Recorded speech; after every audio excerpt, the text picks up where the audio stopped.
guys, and welcome back to the video. I just finished up this morning's trainer session. It was Eclipse plus 5, which was 80-second VO2 max intervals. It was tough, but manageable. I think I'm really back on track now and over my little allergy problem, though I still got mucus stuff going on, but usually when I have allergies, that kind of happens for a while. It's kind of later in the morning. My work schedule is a little bit different today, so that allowed me to sleep in and get as much recovery as possible for this ride. So I'm gonna go ahead and get ready for the day, even though it's a little bit later in the morning.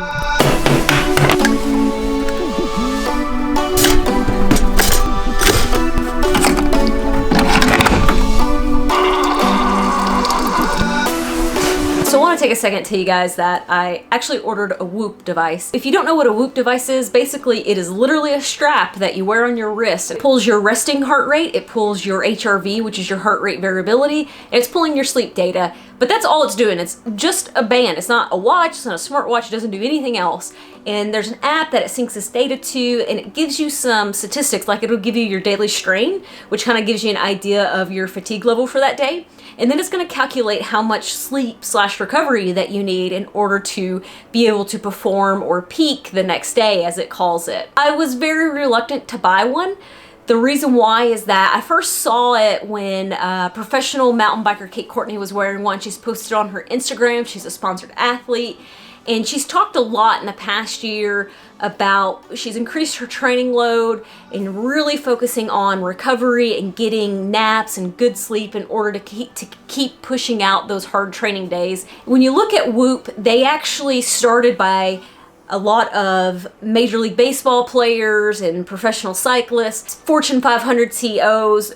Those kind of people are wearing them, not people like me who's kind of an amateur athlete and works a normal full-time job but still trying to train as much as possible. I haven't been looking at my heart rate data like I used to, and I really wanted to focus on that a lot more and use that going forward, because when I start riding outside, I'm really bad about putting a lot of stress on day after day and not giving myself the proper time to recover. HRV is your heart rate variability, and essentially what that is that if your heart rate is 60 beats per minute, that doesn't mean that it beats once every second in that 60 seconds. At 1.2 seconds and then at 0.9 seconds, it varies.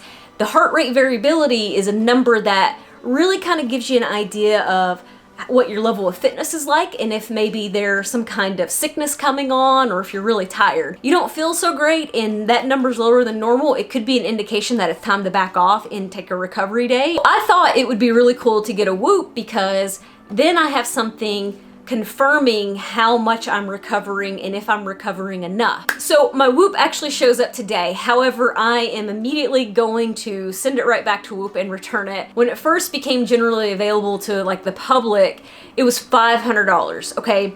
$500 for a strap that's not a watch, not a smartwatch, not a GPS, literally just pulling heart rate data and sleep data, 500 bucks. Crazy, right? Well, they changed their model and they've gone to a subscription model. The subscription price is still way too high. They want to lock you in for a specific rate for a period of time. The lowest amount of time that you can get one is for 6 months, and at 6 months you're gonna pay $30 a month. However, you pay that fee up front. I went ahead and pulled the trigger, and honestly, I've regretted it ever since, just because, I mean, don't get me wrong, I'm sure the data is very beneficial, but there are other ways to calculate your HRV.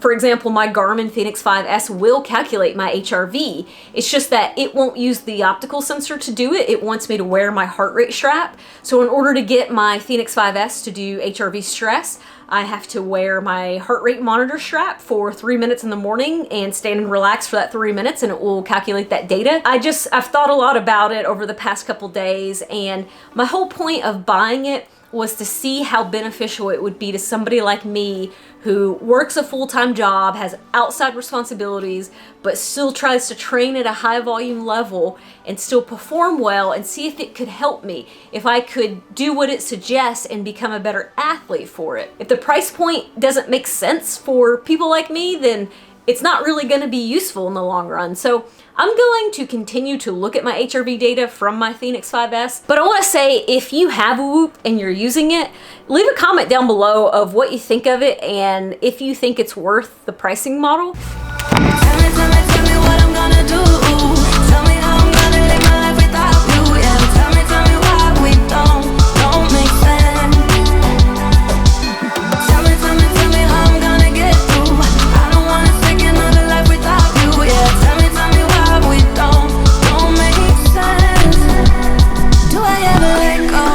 you guys like my little bike flower planter thing.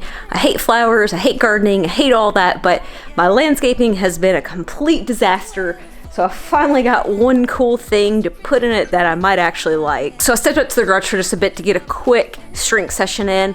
I haven't been talking about my strength sessions in quite a while because when I actually started my short power build phase on Trainer Road, I actually struggled to keep doing them, not just because of the plan, but also for some outside reasons. Over the past 2 weeks, I've come out here and done a couple short sets to keep my leg muscles from getting so super sore when I was planning to start this back up.